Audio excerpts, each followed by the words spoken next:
Thank you for joining us for KBOI 2 News Midday. I'm Brian Moore, and let's get right to the top 11 stories at 11. The Meridian Police Department is looking for a robbery suspect. We do have some pics from the surveillance camera there. They'll be popping up here in a second. It happened last night about 9:30 at the subway near Fairview and Locust Grove. Investigators say he threatened workers with a weapon but never displayed one. He did get away with an undisclosed amount of cash. And Nampa police say shortly after midnight, officers made a drug bust on I-84. It started with a traffic stop on a white SUV. During the stop, the officer noted drug paraphernalia in plain view. A K-9 officer was called to the scene to assist. Police seized $14,000, 2 ounces of heroin, crack cocaine, marijuana, prescription pills, HGH, and a stolen firearm. The driver was arrested. He is from Washington State. And police here in the Treasure Valley are mourning the loss of Coeur d'Alene Police Sergeant Sgt Moore. Moore was tragically shot to death earlier this week while making a traffic stop. Well, I can tell you, speaking for our department, it's pretty sad right now. We have officers here at our station who knew Sergeant Moore.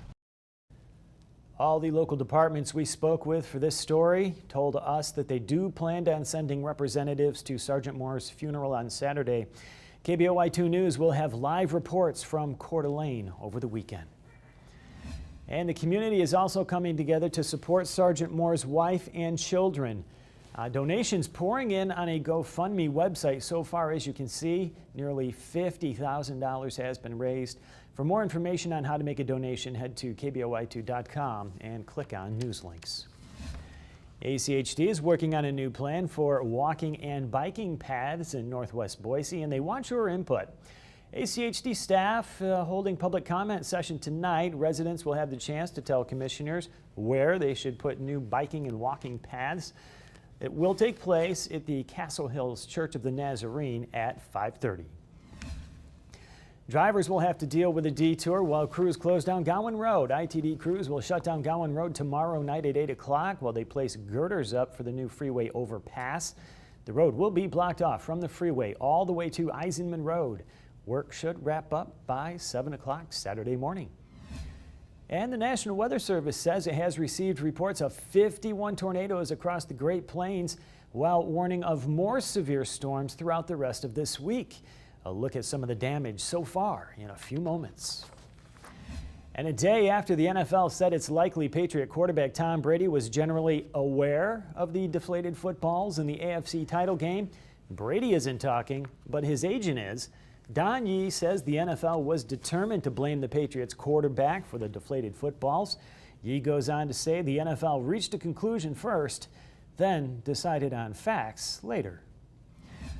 And Saturday is Stamp Out Hunger. The U.S. Postal Service is teaming up with the Idaho Food Bank to collect your food donations. Just fill a plastic bag with non-perishable food items and set it out by your mailbox Saturday morning, and your mail carrier will pick it up.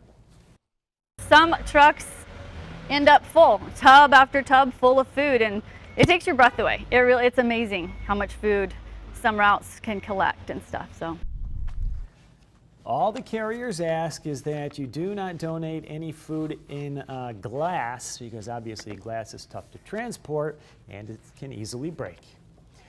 Well, today is Idaho Gives. Hundreds of nonprofits and charities are asking for your donations during the 24-hour fundraising blitz. The event first started back in 2013, raising over $500,000. Last year did better than that, $782,000.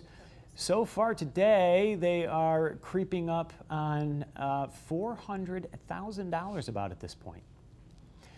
And today is Idaho's 64th annual observance of the National Day of Prayer. Religious Idahoans are invited to gather on the second floor of the Capitol Rotunda. It's at noon for a prayer rally. State Treasurer Ron Crane will preside over the ceremony, and Lieutenant Governor Brad Little will read Idaho's state prayer proclamation.